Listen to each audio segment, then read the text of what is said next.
ರಾಜ್ಯ ಕಾಂಗ್ರೆಸ್ನ ಮಟ್ಟಿಗೆ ಒಂದು ಕೂಗಿದೆ, ಸಿ ಎಮ್ ಏನೋ ಚೇಂಜ್ ಆಗಿಬಿಡ್ತಾರೆ ಅಥವಾ ಡಿ ಕೆ ಶಿವಕುಮಾರ್ ಅವರು ಸಿ ಎಮ್ ಆಗ್ತಾರೆ ಅಂತ ಹೇಳಿ ಪಕ್ಷ ಹೇಳದೇ ಇದ್ದರೂ ಅನೇಕ ನಾಯಕರು ಸಮಯ ಸಿಕ್ಕಾಗಲೆಲ್ಲ ಈ ಮಾತನ್ನು ಹೇಳ್ತಾ ಇರ್ತಾರೆ. ಕೆಲವರು ಇಲ್ಲ ಡಿ ಕೆ ಶಿವಕುಮಾರ್ ಅವರು ಕೂಡ ಸಿ ಎಮ್ ಆಗಬೇಕು, ಅದರ ಅರ್ಥ ಸಿದ್ದರಾಮಯ್ಯ ಅವರು ತಮ್ಮ ಕುರ್ಚಿ ಬಿಟ್ಟು ಇಳಿಬೇಕು ಅಂತ. ಇದು ಒಂದು ಭಾಗ ಆಯಿತು. ಇನ್ನೊಂದು ಕಡೆ ಬಿ ಜೆ ಪಿಯಿಂದನೂ ಕೂಡ ಇಲ್ಲ ಇವರು ಚೇಂಜ್ ಆಗ್ತಾರೆ ನೋಡಿ ಅಂಥೇಳಿ ಬಿ ಜೆ ಪಿ ನಾಯಕರು ಕೂಡ ಟೈಮ್ ಸಿಕ್ಕಾಗ ಹೇಳ್ತಾ ಇರ್ತಾರೆ. ಅಟ್ ದ ಸೇಮ್ ಟೈಮ್ ನಾವು ಹೇಳೋದು ಬಿಟ್ಟುಬಿಡ್ರಿ, ಕಾಂಗ್ರೆಸ್ ಪಾರ್ಟಿ ಒಳಗಡೆ ಇರೋರೇ ಅದನ್ನು ಹೇಳ್ತಾ ಇದ್ದಾರೆ. ಇದು ಹೇಗೆ ರಾಜ್ಯವನ್ನು ಚೇಂಜ್ ಮಾಡಬಲ್ಲದು? ಆಯಿತು, ಸಿದ್ದರಾಮಯ್ಯನವರು ಚೇಂಜ್ ಆದರು, ಏನಾಗಬಹುದು? ಡಿ ಕೆ ಶಿವಕುಮಾರ್ ಅವರು ಸಿ ಎಮ್ ಆಗಬಹುದು, ಅಥವಾ XYZ ಕಾಂಗ್ರೆಸ್ ಹೈಕಮಾಂಡ್ ಯಾರ ಹೆಸರು ಹೇಳುತ್ತೋ ಅವರು ಸಿ ಎಮ್ ಆಗಬಹುದು. ಒಂದು ಒಪ್ಪಂದ ಆಗಿದೆ. ಇಂಥ ವಿಚಾರಗಳಲ್ಲಿ ಈ ಸಿ ಎಮ್ ಬದಲಾವಣೆಯ ಈ ಸಂಕ್ರಮಣ ಕಾಲ ಇರುತ್ತಲ್ಲ, ಸಂಕೀರ್ಣ ಕಾಲಘಟ್ಟ ಇರುತ್ತಲ್ಲ, ಇಂಥ ಸಂದರ್ಭದಲ್ಲಿ ಸ್ವಲ್ಪ ಗುಂಪುಗಾರಿಕೆಗಳಾಗಿ ಸರ್ಕಾರನೇ ಬಿದ್ದು ಹೋಗಿಬಿಡುತ್ತೆ ಅನ್ನೋ ನಿರೀಕ್ಷೆ ಏನಾದರೂ ಪ್ರತಿಪಕ್ಷಗಳಿಗೆ ಇದೆಯಾ? ಆಗ ನಾವು ಇಲ್ಲಿ ರೂಲ್ ಮಾಡೋಣ ಅಂತ ಏನಾದರೂ ಅವರ ಒಂದು ಬಯಕೆ ಇರಬಹುದಾ? 50-50 ಅಗ್ರಿಮೆಂಟ್ ಆಗಿದೆ ಆಗಿಲ್ಲ, ಇದು ಡಿ ಕೆ ಶಿವಕುಮಾರ್ ಅವರು ಮತ್ತು ಸಿದ್ದರಾಮಯ್ಯನವರು ಇವರಿಬ್ಬರು ಬಿಟ್ಟರೆ ಕಾಂಗ್ರೆಸ್ ಹೈಕಮಾಂಡ್ಗೆ ಮಾತ್ರ ಗೊತ್ತಿರ್ತಕ್ಕಂಥ ವಿಚಾರ. ಉಳಿದದ್ದು ಯಾರು ಏನೇ ಮಾತಾಡಿದ್ರು ಅದೊಂದು ಊಹಾಪೋಹ ಆಗಿಬಿಡುತ್ತೆ. ಹಾಗಾಗಿ ದಸರಾಗೆ ಚೇಂಜ್ ಆಗಿಬಿಡ್ತಾರೆ, ನೋಡ್ತಾ ಇರಿ. ಈ ಸಲ ದಸರಾ ಉದ್ಘಾಟನೆ ಅವ್ರು ಮಾಡಲ್ಲ, ಈ ಸಲ ಡಿಸೆಂಬರ್ವರೆಗೂ ಅವ್ರು ಇರೋದೇ ಇಲ್ಲ, ಹೊಸ ವರ್ಷಕ್ಕೆ ಬೇರೆ ಸಿ ಎಮ್ ಬಂದುಬಿಡ್ತಾರೆ. ಇಂಥ ಮಾತುಗಳನ್ನು ಬಿ ಜೆ ಪಿ ನಾಯಕರು ಟೈಮ್ ಆ್ಯಂಡ್ ಅಗೇನ್ ಆಡ್ತಾ ಇದ್ದಾರಲ್ಲ, ಇಲ್ಲಿಗೆ ಬಂದು ನಿಲ್ಲಬಹುದಿದು. ಸಿ ಎಮ್ ಚೇಂಜ್ ಆಗುವ ವಿಚಾರ ಕರ್ನಾಟಕದ ಸದ್ಯದ ದರ್ದು ಅಥವಾ ಸದ್ಯದ ತುರ್ತು ಆಗಿದೆಯಾ? ಎಲ್ಲ ವಿಚಾರಕ್ಕೆ ಸಂಬಂಧಪಟ್ಟಂತೆ ನಾನು ಡಿಬೇಟ್ ಸ್ಟಾರ್ಟ್ ಮಾಡ್ತಾ ಇದ್ದೀನಿ. ಪಾಲ್ಗೊಳ್ಳೋದಕ್ಕೆ ನಮ್ಮೊಂದಿಗೆ ಕಶ್ಯಪ್ ನಂದನ್ ಇದ್ದಾರೆ, ಕಾಂಗ್ರೆಸ್ನ ವಕ್ತಾರರು. ಸ್ವಾಗತ ಕಶ್ಯಪ್ ನಂದನ್ ಅವರಿಗೆ ಒಂದು ಡಿಬೇಟ್ಗೆ. ಕಾಂತಿ ಶೆಟ್ಟಿ ಮೇಡಮ್ ಇದ್ದಾರೆ, ಬಿ ಜೆ ಪಿಯ ವಕ್ತಾರರು. ಸ್ವಾಗತ ನಿಮಗೆ ಕಾಂತಿ ಶೆಟ್ಟಿ ಮೇಡಮ್. ಇರ್ಷಾದ್ ಇದ್ದಾರೆ, ಆಮ್ ಆದ್ಮಿ ಪಕ್ಷದ ವಕ್ತಾರರು. ಸ್ವಾಗತ ಇರ್ಷಾದ್. ನಮಸ್ಕಾರ ಸರ್. ನನ್ನ ಮೊದಲನೇ ಪಾಯಿಂಟ್ ಇಲ್ಲಿ ಕಶ್ಯಪ್ ಅವರೇ, ಈ ಸಿ ಎಮ್ ಬದಲಾವಣೆ ಆಗೋ ವಿಚಾರ ಇದೆಯಲ್ಲ, ಯಾರ ತುರ್ತು, ಯಾರ ಅತ್ಯಂತ ಅಗತ್ಯ ಇರತಕ್ಕಂಥ ವಿಚಾರ ಇದು? ನೋಡಿ, ಕಾಂಗ್ರೆಸ್ ಪಕ್ಷ ನಮಗೆ ಇವತ್ತು ಖರ್ಗೆ ಸಾಹೇಬರಾಗಿರಲಿ, ರಾಹುಲ್ ಗಾಂಧಿಯವರಾಗಿರಲಿ, ನಮಗೆ ರಾಜ್ಯದ ಜನತೆ ಒಂದು 136 ಜನನ ಆಯ್ಕೆ ಮಾಡಿ ಕಳಿಸಿದಾಗ ಸಿದ್ದರಾಮಯ್ಯನವರು ನಿಮ್ಮ ಮುಖ್ಯಮಂತ್ರಿ, ಡಿ ಕೆ ಶಿವಕುಮಾರು ಉಪಮುಖ್ಯಮಂತ್ರಿ ಹಾಗೂ ರಾಜ್ಯದ ಪಕ್ಷದ ಅಧ್ಯಕ್ಷರು ಅಂತ ನಮಗೆ ಸಂದೇಶ ನೀಡಿದ್ದಾರೆ. ಆ ಮಾತನ್ನು ನಮ್ಮ ಸಿದ್ದರಾಮಯ್ಯನವರು ಹೇಳಿದ್ದಾರೆ, ಡಿ ಕೆ ಶಿವಕುಮಾರ್ ಅವರು ಹೇಳಿದ್ದಾರೆ. ಹಾಗಾಗಿ ಇವತ್ತು ಡೆಲ್ಲಿಗೆ ಹೋಗಿದ್ದಾರೆ, ಬೇರೆಯವ್ರು ಮಾತಾಡ್ತಿದ್ದಾರೆ. ಹೌದು, ಶಿವಕುಮಾರ್ ಸಾಹೇಬರು ಪಕ್ಷಕ್ಕಾಗಿ ಕೆಲಸ ಮಾಡಿದ್ದಾರೆ, ಅವ್ರಿಗೂ ಅರ್ಹತೆ ಇದೆ, ಎಲ್ಲನೂ ಇದೆ, ಆಗಬೇಕು. ಬಟ್ ನೀವೇ ಹೇಳ್ದಂಗೆ ಅದು ನಡೆದಿರುವ ಮಾತು 4 ಗೋಡೆ ಒಳಗಡೆ. ಅದು ಗೊತ್ತಿರುವುದು ಖರ್ಗೆ ಸಾಹೇಬರಿಗೆ, ರಾಹುಲ್ ಗಾಂಧಿ ಅವರಿಗೆ, ಸಿದ್ದರಾಮಯ್ಯನವ್ರಿಗೆ ಮತ್ತು ಶಿವಕುಮಾರ್ ಸಾಹೇಬ್ರಿಗೆ. 4 ಜನಕ್ಕೆ ಗೊತ್ತಿರೋದು. ಏನಾಗುತ್ತೆ, ಯಾವಾಗ ಆಗುತ್ತೆ ಅದು ನಮಗೆ ಗೊತ್ತಿಲ್ಲ. ಪ್ರಸ್ತುತ ಇವತ್ತು ನಿನ್ನೆ ಶಿವಕುಮಾರ್ ಸಾಹೇಬ್ರು ಹೋಗಿದ್ದಾರೆ ರಾಜ್ಯದ. ಅವಾಗವಾಗ ಸುರ್ಜೇವಾಲಾ ಬರ್ತಾರೆ, ಅವಾಗವಾಗ ಮೀಟಿಂಗ್ ಮಾಡ್ತಾರೆ. ಈ ಬಾರಿ ಅಂತೂ 1-to-1 ಚರ್ಚೆಗಳಂತೆ ಶಾಸಕರೊಂದಿಗೆ ಕಲ್ಯಾಣ ಕರ್ನಾಟಕ ಆ ಕಡೆ ಈ ಕಡೆ ಎಲ್ಲ ಚರ್ಚೆ ಮಾಡ್ತಾ ಇದ್ದಾರಲ್ಲ, ಏನಿದೆಲ್ಲ ನಿಮ್ಮಲ್ಲಿ ಇಷ್ಟೊಂದು ಗೊಂದಲ ಇದೆಯಾ ಮುಖ್ಯಮಂತ್ರಿ ಬದಲಾವಣೆ ವಿಚಾರಕ್ಕೆ, ಅಥವಾ ಅಸಮಾಧಾನಗಳಿದೆಯಾ ಪಾರ್ಟಿ ಒಳಗಡೆ? ಏನು ಪ್ರಾಬ್ಲಮ್ ನಿಮ್ಮದು ಅಂತ? ಒಂದು ಮನೆ ಅಂದಮೇಲೆ ಒಂದು ಸಣ್ಣ ಪುಟ್ಟ ಮಾತು ಬರುತ್ತೆ, ಹೋಗುತ್ತೆ. ಕೂತಿ ಬಗೆಹರಿಸ್ಕೊಳ್ಳೋಕ್ಕೆ ನಮ್ಮ ಸುರ್ಜೇವಾಲಾ ಅವರು ಬಂದಿದ್ದಾರೆ. ಓಕೆ, ಸುರ್ಜೇವಾಲಾ ಅವರು ಎಲ್ಲ ಶಾಸಕರು, ಎಸ್ಪೆಷಲಿ ಫಸ್ಟ್ ಟೈಮ್ ಆಯ್ಕೆ ಆಗಿರೋ ಎಲ್ಲ ಶಾಸಕರನ್ನು ಕರೆದಿ ಮಾತಾಡಿಸ್ತೀಯಾರು. ಏನೇನು ಮಾಡಿದ್ದೀರಾ, ಏನೇನಾಗಬೇಕು, ನಿಮ್ಮ ಕ್ಷೇತ್ರದಲ್ಲಿ ಏನೇನಾಗಿದೆ, ಏನೇನು ಮಾಡಬೇಕು ಅಂತ ಒಂದು ರಿಪೋರ್ಟ್ ಕಾರ್ಡ್ ಥರ ಕರೆದಿ ಮಾತಾಡಿಸ್ತಿದ್ದಾರೆ. ಮಾತಾಡ್ಸೋದ್ರಲ್ಲಿ ತಪ್ಪೇನಿಲ್ಲ. ಯಾಕಂದರೆ at the end of the day ನಮಗೆ ನಾವು ಟಿಕೆಟ್ ಕೊಟ್ಟಿದ್ದೀವಿ, ನಮ್ಮ ಬಿ ಫಾರಮಲ್ಲಿ ಕಂಟೆಸ್ಟ್ ಮಾಡಿದ್ದಾರೆ, ನಾವು ಕೊಟ್ಟಿರೋ ಮಾತನ್ನು ಅವರು ಕ್ಷೇತ್ರದಲ್ಲಿ ಈಡೇರಿಸಿದ್ದಾರೆ ಅಂತ ಒಂದು ವ್ಯಾಲ್ಯೂಯೇಷನ್ ಮಾಡೋದ್ರಲ್ಲಿ ತಪ್ಪಿಲ್ಲ. ಸೆಕೆಂಡು ನಮ್ಮ ಸುರ್ಜೇವಾಲಾ ಅವರು ಏನು ಬಂದ್ಬಿಟ್ಟು ಇಲ್ಲಿ ಶಾಸಕರನ್ನ ಅಭಿಪ್ರಾಯ ಕೇಳ್ತಾ ಇಲ್ಲ. ನಿಮ್ಗೆ ಏನು ಸಮಸ್ಯೆ ಇದೆ, ಏನಾಗಬೇಕು, ಪಕ್ಷದ ಸಂಘಟನೆ ನಾವು ಏನು ಮಾಡಬೇಕು, ಮುಂದಿನ ದಿನಗಳಲ್ಲಿ ಏನೇನಾಗಿದೆ, ಏನೇನು ಮಾಡಬೇಕು ಅನ್ನೋ ಒಂದು ನಿಟ್ಟಿನಲ್ಲಿ ಮಾತುಕತೆ ನಡೆಸ್ತೀರ ಹೊರತು ಸಿ ಎಂ ಬದಲಾವಣೆ ಚರ್ಚೆ, ಆ ಚರ್ಚೆ, ಈ ಚರ್ಚೆ ಸುರ್ಜೇವಾಲಾ ಅವರು ಮಾಡ್ತಿಲ್ಲ. ಯಾಕಂದರೆ ಆ ಸಮಯ ಇಲ್ಲಿ ಉದ್ಭವ ಆಗಿಲ್ಲ, ಆಗೋದು ಸದ್ಯದ ಪರಿಸ್ಥಿತಿ ಇಲ್ಲ ಅಂತ ನಿಮಗೆ ಹೇಳಕ್ಕೆ ಇಷ್ಟ. ಕಾಂತಿ ಶೆಟ್ಟಿ ಮೇಡಮ್, ಈಗೇನು ಸೇಮ್ ಚೇಂಜ್ ಆಗಬೇಕಾ ಮೇಡಮ್ ಈಗ ಸ್ಟೇಟಲ್ಲಿ? ಸಿ ಎಮ್ ಚೇಂಜ್ ಆಗೋದು ಅಥವಾ ಅವರೇ ಕಂಟಿನ್ಯೂ ಆಗೋದು ಅದು ನಮಗೆ ಅವಶ್ಯಕತೆ ಇಲ್ಲ. ಓಕೆ, ಅದು ಅವ್ರದ್ದು 135 ಜನ ಕೊಟ್ಟಿದ್ದಾರೆ, ಅವ್ರು ಯಾರನ್ನ ಮಾಡ್ಕೊಳ್ಳಿ. ನಮಗೆ ಬೇಕಾಗಿರೋದು ರಾಜ್ಯದ ಇಂದಿನ ಪರಿಸ್ಥಿತಿ ಏನಾಗಿದೆ, ರಾಜ್ಯದ ಜ್ವಲಂತ ಸಮಸ್ಯೆಗಳು ಏನಾಗ್ತಿದೆ, ರಾಜ್ಯದಲ್ಲಿ ಇಷ್ಟು ಅವ್ಯವಹಾರಗಳು ನಡೀತಾ ಇದೆ, ಇಷ್ಟು ಹಗರಣಗಳು ನಡೀತಾ ಇದೆ, ಯಾವುದಾದ್ರೂ ಒಂದು ಸರಿ ಇದೆಯಾ ರಾಜ್ಯದಲ್ಲಿ? ನನಗೆ ಅದು ಬೇಕಾಗಿರೋದು. ಅವ್ರು CM ಚೇಂಜ್ ಆಗಲಿ, ಇನ್ನೊಬ್ರು ಇಲ್ಲ, ಅದು ಬೇಡ.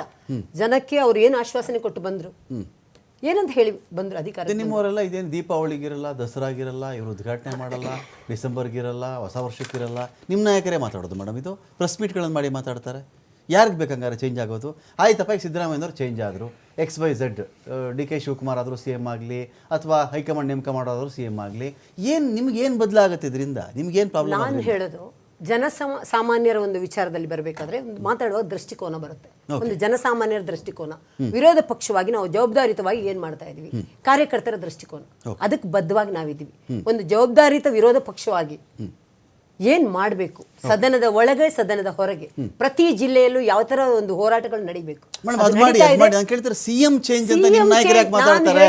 ಹೋರಾಟ ಮಾಡಿ ಮೇಡಮ್, ನಾವು ಜೊತೆ ನಿಂತ್ಕೋತೀವಿ, ನಾವು ವಿರೋಧ ಪಕ್ಷನೇ. ನಾನು ಹೇಳೋದು ಇಷ್ಟೇ, CM ಚೇಂಜ್ ಆಗ್ಬೇಕು ಅಂತ ನಾವು ಹೇಳೋದಲ್ಲ, ಅವರ ಪಕ್ಷದವರೇ ಅವ್ರು ಒಂದ್ ಕಡೆ ಹೇಳ್ತಾರೆ. ನಮ್ಮ DK ಶಿ ಅವರು ಹೇಳ್ತಾರೆ, ಪ್ರಾರ್ಥನೆ ಸಲ್ಲದೆ ಇರ್ಬೋದು, ಪ್ರಯತ್ನ ಸಲ್ಲದೆ ಇರ್ಬೋದು, ಪ್ರಾರ್ಥನೆ ಪ್ರತಿಫಲ ಸಿಗುತ್ತೆ. ಎಲ್ಲಿ ಚಾಮುಂಡಿಯಲ್ಲಿ ಹೇಳ್ತಾರೆ. ಇದು ಅವರವ್ರು ಮಾತಾಡೋದು. ಇಲ್ಲಿ ಅವ್ರು ಮಾತಾಡಿ, ನೀವ್ ಯಾಕೆ ಮಾತಾಡ್ತಾ ಇದ್ದೀರಿ ಮುಖ್ಯಮಂತ್ರಿ ಚೇಂಜ್ ಅಂತ? ಸರ್ಕಾರ ಬೀಳಿಸ್ಬಿಡ್ತೀರಾ ನೀವು? ಒಂದ್ ನಿಮಿಷ, ಸರ್ಕಾರ ಬೀಳುವ 135 ಜನ ಇದಾರಲ್ಲ, ನಾವು ಅದ್ರ ಬಗ್ಗೆ ಹೋಗ್ತಾ ಇಲ್ಲ. ನಾವು ಹೇಳ್ತಾ ಇರೋದು ಒಂದು ಯಾವ್ದಾದ್ರೂ ರಾಜ್ಯದಲ್ಲಿ ಸರಿಯಾಗಿ ನಡೀತಾ ಇದೆಯಾ, ಸಣ್ಣ ಪುಟ್ಟ ವಿಚಾರಕ್ಕೆ ಬರೋಣ.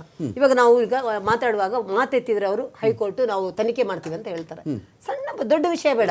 ನಾವು ಜನೌಷಧಿ ಕೇಂದ್ರ, ಬಡಬಗ್ಗರ ಒಂದು ಆಸ್ಪತ್ರೆಗಳಲ್ಲಿ ಜನೌಷಧಿ ಕೇಂದ್ರ ನರೇಂದ್ರ ಮೋದಿ ನೇತೃತ್ವದಲ್ಲಿ ಆಯಿತು.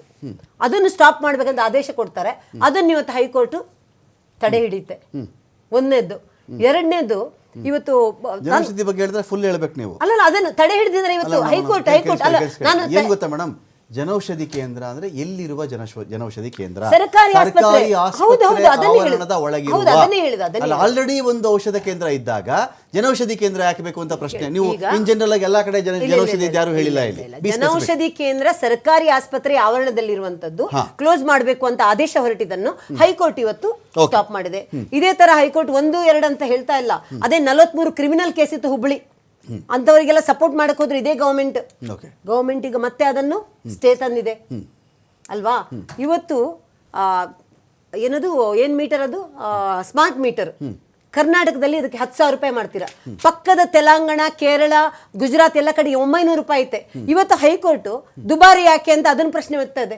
ಇವರಿಗೆ ನಾವ್ ಯಾರು ಹೇಳೋದು ಅರ್ಥ ಆಗಲ್ಲ, ಹೈಕೋರ್ಟ್ ಕೇಳಿದ್ದು ಅರ್ಥ ಆಗಲ್ಲ. ದಪ್ಪ ಚರ್ಮದ ಸರ್ಕಾರ ಏನ್ ಮಾಡ್ತೀರಾ? ವಿರೋಧ ಪಕ್ಷ ನಾವು ಏನ್ ಪ್ರತಿ ಹಗರಣ ಆದ್ರೂ ಒಂದು ಎರಡಾದ್ರೆ ಹಗರಣ ಅಂತ ಜನ ನೆನ್ಪಿಟ್ಕೋಬಹುದ್ರಿ.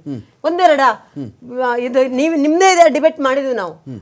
ಏನೇನು ಹಗರಣಗಳಾಯ್ತು, ಎಷ್ಟು ನಿಮ್ಮದೇ ಚಾನೆಲ್ ಅಲ್ಲಿ ಸುಮಾರು ಸರಿ. ಅದಾದ್ಮೇಲೆ ಅದಕ್ಕೆ ಅಡಿಷನಲ್ ಆಗಿ ವಸತಿ ಹಗರಣ ಆಯ್ತು. ಈಗ ನಿನ್ನೆ ನೋಡ್ತಾ ಇದ್ದೆ, APMC ಯಲ್ಲಿ 20 ಲಕ್ಷ ಅಂತ ಹೇಳ್ತಾ ಇದ್ದಾರೆ. ನಿನ್ನೆ ನಮ್ಮ ರಾಜೀವ್ ಕುಡಿಚಿ ಅವರು ಒಂದು ಪ್ರೆಸ್ ಮೀಟ್ ಮಾಡಿ ನೋಡಿದ್ರು. ಪ್ರಿಯಾಂಕಾ ಖರ್ಗೆ ಅವರು ಇದರಲ್ಲಿ ಎಷ್ಟು ಹಗರಣ ನಡೀತಾ ಇದೆ, ನರೇಗಾ ಇದ್ರಲ್ಲಿ ಎಷ್ಟು ಹಗರಣ ನಡೀತಾ ಇದೆ, ಮೂಡ ಆಮೇಲೆ ಬೇರೆ ಹಗರಣ ಎಲ್ಲ ಆಯ್ತು. ಒಂದ್ ಸೈಡ್ ಅಲ್ಲಿ ನಮ್ಮ ಬೇಡ, ಒಂದು ಹಗರಣಗಳ ಮೇಲೆ ಹಗರಣ ನಡೀತಾ ಇದ್ರೆ ಪ್ರೆಸ್ ಮೀಟ್ ಹಗರಣಗಳು ಬೇರೆ, ಪ್ರೆಸ್ ಮೀಟ್ ಹಗರಣದವ್ರಿಗೂ ಬರೋ ಹಗರಣ ಬೇರೆ. ಲೀಗಲಿ ನಿಮ್ಮನ್ನ ಯಾರು ತಡೆದಿಲ್ಲ. ಇಲ್ಲಿ ವಸತಿ ಹಗರಣ ಆಗಿದ್ಯಾ, ಜಮೀರ್ ಅಹಮದ್ ಅವನ ಕಟಕಟೆಗೆ ನಿಲ್ಲಿಸಿ, ವಿ ಹ್ಯಾವ್ ನೋ ಅಬ್ಜೆಕ್ಷನ್. ಅದೇನು ಮಾಡಿದೆ, ಪ್ರಧಾನ ಕಾರ್ಯದರ್ಶಿಯಾದ ರಾಜೀವ್ ಕುಡಿಚಿ ಅವರು ವಿತ್ ಪ್ರೂಫ್ ಜೊತೆ ಪ್ರೆಸ್ ಅವರಿಗೆ ಕೊಟ್ಟಿದ್ದಾರೆ. ಎಲ್ಲೆಲ್ಲಿ ಹಗರಣ ಆಯ್ತು, ನರೇಗಾದಲ್ಲಿ ಏನೇನು ಇನ್ನೊಬ್ರದ್ದು ಯಾರ್ದೋ ಫೋಟೋ, ಇನ್ನೊಬ್ರು ಯಾರ್ದೋ ಅಕೌಂಟ್ ಬರುತ್ತೆ. ಈಗ ನಾವು ಪ್ರಿಯಾಂಕಾ ಖರ್ಗೆ ವಾಹಿನಿ ಮುಖಾಂತರ ಕೇಳ್ತೀನಿ, ನಿಮ್ಮ ಇಲಾಖೆ ಬಿಟ್ಟು ಬೆಳಿಗ್ಗೆ ಎದ್ರೆ ಬೇರೆ ದಿನ ಮಾತಾಡ್ತಾ ಇರ್ತೀರಾ. ನಿಮ್ಮ ಇಲಾಖೆ ಇಂತಹ ಒಂದು ಒಳ್ಳೆ ಇಲಾಖೆ, ನಿಮ್ಮ ಹತ್ರ IT BT ಇಲಾಖೆ ಇದೆ, ಅದ್ರ ಬಗ್ಗೆ ಏನಾದ್ರೂ ಒಂದು ದಿನ ಪ್ರೆಸ್ ಮೀಟ್ ಮಾಡಿ, ಈ 2 ವರ್ಷದಲ್ಲಿ ನಾನು ಇಷ್ಟೆಲ್ಲ ಮಾಡಿದೀನಿ ಅಂತ ಒಂದಿನ ಯಾವ ತರ ಕೊಟ್ಟಿದ್ದು ನೋಡಿದ್ರೆ ಬೇರೆಲ್ಲ ಮಾಡ್ತಾರೆ. ನಾನು ಹೇಳೋದು ಇಷ್ಟೇ, ಮತ್ತೊಮ್ಮೆ ಈ ವಾಹಿನಿ ಮುಖಾಂತರ ನಾನು ಹೇಳೋದು ಇಷ್ಟೇ, ನಿಮ್ಮ CM ಇನ್ನೊಬ್ರು ಡೆಲ್ಲಿ ರಾಜ, ನಮಗೆ ಅದು ಬೇಡ. ಯಾವ ನಾಯಕರು ಮಾತಾಡಲ್ಲ CM ಬಗ್ಗೆ, ನೀವು ಯಾವುದೇ ನಾಯಕರು CM ಚೇಂಜ್ ಬಗ್ಗೆ ಮಾತಾಡಿದಾಗ ಅದೊಂದು ಮಾತಲ್ಲಿ ಹೇಳ್ತಾರೆ ಅಷ್ಟೇ ಬಿಟ್ಟು ಅದು ನಮ್ದು ಇಂಪಾರ್ಟೆಂಟ್ ಅಲ್ಲ. ಮಾತಾಡುವಾಗ ಹೌದ್ರಿ CM ನೀವು ಮಾಡ್ತಾರ, ಅವರಿಗೆ ಯೋಗ್ಯತೆ ಇಲ್ಲ, ಇವ್ರಿಗೆ ಯೋಗ್ಯತೆ ಇರುತ್ತೆ, ಯಾರು ಬೇಕಾದ್ರೂ ಮಾಡ್ಲಿ, ಅದು ನಮಗೆ ಬೇಡ. ನಾನು ಹೇಳೋದು ರಾಜ್ಯದ ಜ್ವಲಂತ ಸಮಸ್ಯೆಗಳೇ ಯೋಚನೆ ಮಾಡಿ. ಇದೇ ಹರಿಪ್ರಸಾದ್ ಅವರು ಈ ಮಾತು ಏನಂತಾರೆ ಗೊತ್ತಾ, ರಾಷ್ಟ್ರೀಯ ಅಧ್ಯಕ್ಷರು ನಮ್ಮಲ್ಲಿ ಖಾಲಿ ಇಲ್ಲ ಸರ್, ರಾಷ್ಟ್ರೀಯ ಅಧ್ಯಕ್ಷರು ಇದ್ದಾರೆ, ನೀವು ಯಾರನ್ನಾದ್ರೂ ಮಾಡ್ಕೊಳ್ರಿ, ಅರ್ಧನಾರೀಶ್ವರ ಮಾಡ್ಕೊಳ್ಳಿ ಅಂತಾರೆ. ಈ ವಾಹಿನಿ ಮುಖಾಂತರ ಕೇಳ್ತಾರೆ, ನೀವು ಮಹಿಳಾ ಪರ ಅಂತ ಮಾತಾಡ್ತಿರಲ್ಲ, ಅರ್ಧನಾರೀಶ್ವರ ಮಾಡಿ ಅಂತ ಹೇಳಿದ್ರೆ ಯಾವ ಅರ್ಥದಲ್ಲಿ ಹೇಳಿದ್ರಿ? ನಾನು ಹರಿಪ್ರಸಾದ್ ಅವರಿಗೆ ಕೇಳ್ತೀನಿ, ಒಂದು ಅವರು ನೋಡಿ ನಮ್ಮಲ್ಲಿ ರಾಷ್ಟ್ರೀಯ ಅಧ್ಯಕ್ಷರು ಖಾಲಿ ಇದ್ದಾರೆ ಈಗ. Okay. ನೀವು ಅರ್ಧನಾರೀಶ್ವರ ಮಾಡಿ ಅಂದ್ರೆ ಏನ್ ಅರ್ಥ ಅದರದ್ದು? ಇರ್ಷಾದ್, ಇವರು ಮಾಡುವ ಹಗರಣಗಳು ಇರ್ಷಾದ್ ಒಂದೆರಡಲ್ಲ. ಚೇಂಜ್ ಆಗ್ಬೇಕಾ ಇರ್ಷಾದ್? ಈಗ ಸಿಎಂ ಚೇಂಜ್ ಆಗ್ಬೇಕಾ? ರಾಜ್ಯದಲ್ಲಿ ತುಂಬಾ ಹಾಹಾಕಾರ ಎದ್ದು, ದಂಗೆ ಎದ್ದು, ಜನ ರೋಡ್ಗೆ ಇಳಿದು ಇಲ್ಲ ಮುಖ್ಯಮಂತ್ರಿ ಚೇಂಜ್ ಮಾಡ್ಬಿಡಿ ಅಂತ ಅವರು ಹೇಳ್ತಾ ಇದ್ದಾರೆ. ಸರ್, ಸಿ ಎಮ್ ಚೇಂಜ್ ಮಾಡೋ ಅವಶ್ಯಕತೆನೇ ಇಲ್ಲ. ಚೇಂಜ್ ಮಾಡಿದ್ರು ಯಾರು ತೊಗೊಂಡು ಬರ್ತಾರೆ ಇವರು? ಡಿ ಕೆ ಶಿವಕುಮಾರ್ ಅವ್ರಿಗೆ ಸಿ ಎಮ್ ಮಾಡ್ತಾರಂದ್ರೆ ಯಾವ ಅವರು ಡೆವಲಪ್ಮೆಂಟ್ಗಳ ಕೆಲಸ ನೋಡ್ಕೊಂಡು ಸಿ ಎಂ ಮಾಡ್ತಾರೆ? ಬೆಂಗಳೂರು ಅಭಿವೃದ್ಧಿ ಕೊಟ್ಟಿದ್ದೆ ಅವ್ರು ಏನೂ ಮಾಡಿಲ್ಲ. ಸಿ ಎಂ ಮಾಡಿ ಇಡೀ ಕರ್ನಾಟಕಕ್ಕೆ ಏನು ಮಾಡ್ತಾರೆ ಅವರು? ಒಂದು ಚಿಕ್ಕದ ಬೆಂಗಳೂರು, ಆ ಬೆಂಗಳೂರು ಗುಂಡಿಗಳು ಮುಚ್ಚಕ್ಕೆ ಆಗ್ತಾ ಇಲ್ಲ ಅವ್ರ ಕಡೆಯಿಂದ. ಇಡೀ ಕರ್ನಾಟಕ ನೋಡ್ತಾರಂದ್ರೆ ಯಾರು ನಂಬಲ್ಲ. ಡಿ ಕೆ ಶಿವಕುಮಾರ್ ಅವರು ಯಾವುದೇ ಕಾರಣಕ್ಕೆ ಸಿ ಎಂ ಮಾಡಿದ್ರೆ ಕರ್ನಾಟಕ ಎಲ್ಲ ಹಾಳು ಮಾಡ್ತಾರೆ. ಏನು ಬೆಂಗಳೂರು ಹಾಳು ಮಾಡಿದಾರಿಲ್ಲ, ಗ್ರೇಟರ್ ಬೆಂಗಳೂರು ಅಂತ ಹಾಳು ಮಾಡಿದ್ರು, BBMP ಮುಗಿಸಿದ್ರು, ಇವಾಗ GP ಅಂತ ತಗೊಂಡ್ ಬಂದ್ರು. ಅದೆಲ್ಲ ಬಿಟ್ಟಾಗೋಣ. ಹಗರಣಗಳು ಈ ಸರ್ಕಾರದ ಮೇಲೆ ಎಲ್ಲದರಲ್ಲಿ ಲೂಟಿ ಮಾಡಿ ಆಯ್ತು. ಇವಾಗ ಸರ್ಕಾರಿ ಮಕ್ಕಳಿಗೆ ಮೊಟ್ಟೆಗಳು ಕೊಡ್ತಾರೆ. ಅದು ಯಾರೋ ದಾನಿ ಪಾಪ ಕೊಟ್ಟಿರೋದು, ವಿಪ್ರೋ ಕಂಪನಿ ಇವರ MD ಇರಬೇಕು. ಅವ್ರು ಒಂದೊಂದು ಮಗುಗೆ ಒಂದೊಂದು ಮೊಟ್ಟೆ ಕೊಡಿ ಅಂತ 6 ದಿವಸಕ್ಕೆ 6 ಮೊಟ್ಟೆ ಕೊಟ್ರೆ ಬರೀ 3 ದಿವಸ ಮೊಟ್ಟೆ ಕೊಡ್ತಾ ಇದೆ. ಇನ್ನ 3 ಮೊಟ್ಟೆ ಏನು ಡಿ ಕೆ ಶಿವಕುಮಾರ್ ಅವ್ರ ಮನೆಗೆ ಹೋಗ್ತಾ ಇದೆಯಾ ಇಲ್ಲ ಸಿದ್ದರಾಮಯ್ಯ ಅವ್ರ ಮನೆಗೆ ಹೋಗ್ತಾ ಇದೆಯಾ ಅಂತ ಕ್ಲಾರಿಟಿ ಇಲ್ಲ. ಎರಡನೇದು, ಪಾಪ ಗೌರ್ಮೆಂಟ್ ಸ್ಕೂಲ್ ಮಕ್ಕಳಿಗೆ ಹಾಕೊಳ್ಳೋಕೆ ಶೂ ಇಲ್ಲ, ಅದಕ್ಕೂ ದಾಣಿಗಳು ಹುಡುಕ್ತಾ ಇದಾರಂತೆ ಕರ್ನಾಟಕ ಸರ್ಕಾರದಿಂದ. ಎಲ್ಲಿದೆ ದುಡ್ಡು? ಮತ್ತೆ ಏನಾಯ್ತು ದುಡ್ಡೆಲ್ಲ? ಏನ್ ದಿವಾಳಿ ಆಗಿದೆಯಾ ಇಲ್ಲ ಏನಾದ್ರು ಎಲ್ಲರೂ ಹಂಚ್ಕೊಂಡು ಬರೀ ದುಡ್ಡು ಸೆಂಟ್ರಲ್ ಇಂದ ದುಡ್ಡು ಬಂದಿಲ್ಲ ಅಂತ ಬಂದ್ಬಿಟ್ಟು ಮೀಡಿಯಾ ಮುಂದೆ ಕೂತ್ಕೊಂಡು CM ಅವರು ಪದೇ ಹೇಳ್ತಾ ಇರ್ತಾರೆ. ಆದ್ರೆ ಏನಾಗಿದೆ? ಎಷ್ಟು 4 ಲಕ್ಷ ಕೋಟಿ ಬಜೆಟ್ ಇರೋದು ನಮ್ಮ ಕರ್ನಾಟಕದ್ದು. 52,000 ಕೋಟಿ ಬರೀ ಗ್ಯಾರಂಟಿಗಳಿಗೆ ತೆಗೆದ್ಬಿಟ್ರೆ ಮಿಕ್ಕಿದ ದುಡ್ಡು ಎಲ್ಲಿ ಹೋಯ್ತು? ಯಾರು ಮಜಾ ಮಾಡ್ತಾ ಇದ್ರ ಬಗ್ಗೆ ಯಾರು ಮಾತಾಡ್ತಾ ಇಲ್ಲ. ಇವಾಗ BJP ಅವರು ಇಲ್ಲಿ ಬರೀ ಮೀಡಿಯಾದಲ್ಲಿನೂ ಇಲ್ಲ ಅಂದ್ರೆ ಫ್ರೀಡಮ್ ಪಾರ್ಕ್ 2 ಕಡೆ ಬಿಟ್ರೆ ಇವರು ಎಲ್ಲೂ ಏನು ಮಾತಾಡಲ್ಲ. ವಿಧಾನಸೌಧದಲ್ಲಿ ಮಾತಾಡ್ರಿ ಅಂದ್ರೆ ಅಲ್ಲಿ ಏನು ಅಂಡರ್ಸ್ಟ್ಯಾಂಡಿಂಗ್ ಪೊಲಿಟಿಕ್ಸ್. ನೀವ್ ಹೇಳೋತ್ರ FIR ಮಾಡಿಸಲ್ಲ, ಯಾವುದೇ ಕಾರಣಕ್ಕೂ ಕೋರ್ಟಿಗೂ ಹೇಳ್ಕೊಂಡು ಹೋಗಲ್ಲ, ಬರೀ ನಾಟಕ. ಇಲ್ಲಾಂದ್ರೆ ಇವ್ರ ಅಪೋಸಿಷನ್ ಲೀಡ್ರು ಎಲ್ರು ಇದ್ದೀರಾ ಅಂದ್ರೆ ಫ್ರೀಡಮ್ ಪಾರ್ಕ್ ಅಲ್ಲಿ ಕರ್ಕೊಂಡು ಒಂದು 20 ಜನ ಬೆಂಗಳೂರಲ್ಲಿ MLAಗಳಿದ್ದಾರೆ. ಅವ್ರಿಗೇನು ಕೆಲಸ ಇಲ್ಲ ಸದ್ಯಕ್ಕೆ. ಏನಕ್ಕಂದ್ರೆ ಈ ಕಾಂಗ್ರೆಸ್ ಸರ್ಕಾರ ಅವ್ರು ದುಡ್ಡು ಕೊಡಲ್ಲ, ಅವ್ರ ಕೆಲಸಗಳು ಮಾಡಲ್ಲ. ಅದಕ್ಕೆ ಬರ್ರಪ್ಪ ಫ್ರೀಡಮ್ ಪಾರ್ಕ್ ಅಂತ ಕರ್ಕೊಂಡೋಗಿ ಫ್ರೀಡಮ್ ಪಾರ್ಕ್ ಅಲ್ಲಿ ನಿಂತ್ಕೊಂಡು ಧಿಕ್ಕಾರ ಅಂತ ಕೂತ್ಬಿಟ್ಟು ಮನೆಗಳಿಗೆ ಹೋಗಿ ರಿಯಲ್ ಎಸ್ಟೇಟ್ ದಂಧೆಗಳು ಮಾಡ್ಕೊಂಡಿದ್ದಾರೆ BJP ಅವರು. ಇವ್ರು ಯಾವುದೇ ಕಾರಣಕ್ಕೂ ಅಪೋಸಿಷನ್ ಅಲ್ಲಿ ಇರೋ ಲಾಯಕ್ಕೂ ಇಲ್ಲ, ಇವ್ರ ನೈತಿಕತೆನೂ ಕಳ್ಕೊಂಡಿದ್ದಾರೆ ಕಾಂಗ್ರೆಸ್ ಅವರು.